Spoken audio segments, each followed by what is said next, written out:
একটা বয়সের পর কিছু প্রজাতির সাপের মাথায় নাকি মণি তৈরি হয়, যা অমূল্য রত্ন।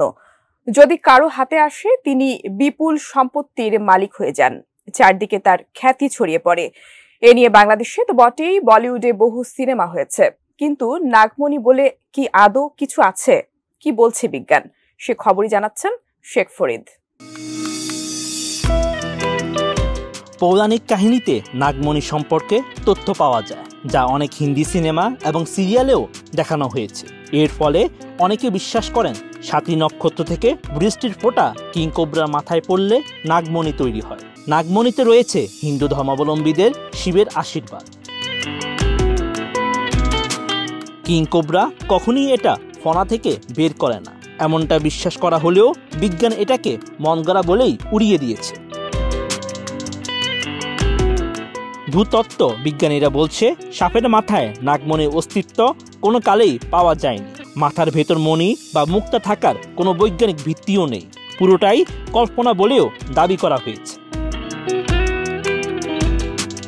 বিশেষজ্ঞরা বলছেন, সম্ভবত লোককথা বা কুসংস্কার থেকেই এমন ধারণার জন্ম হয়েছে। আর বিজ্ঞানীদের মতে, মানুষের মতো সাপেরও পিত্তথলিতে পাথর থাকে। বড় পাথর থেকে ছোট ছোট টুকরো পাথরও বের হয়। এখন সাপের পিত্তথলির এই পাথরই নাগমণি বলে কেউ ভুল করেছিলেন।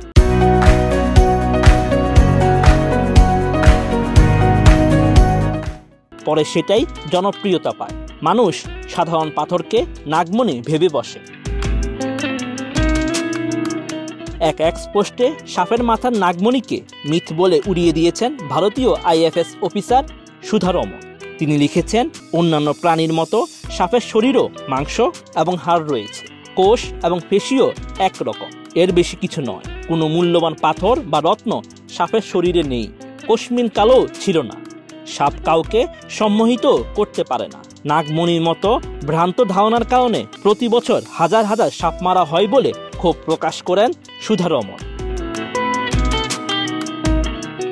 SCI-ART ল্যাবে প্রকাশিত একটি প্রতিবেদনে নাগমণির দাবিকেও খণ্ডন করেছেন ডাক্তার কৃষ্ণা কুমারী চাল্লা।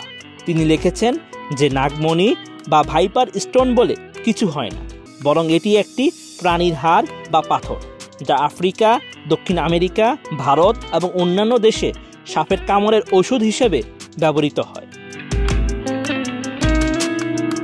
Sheikh Farid, ATN news.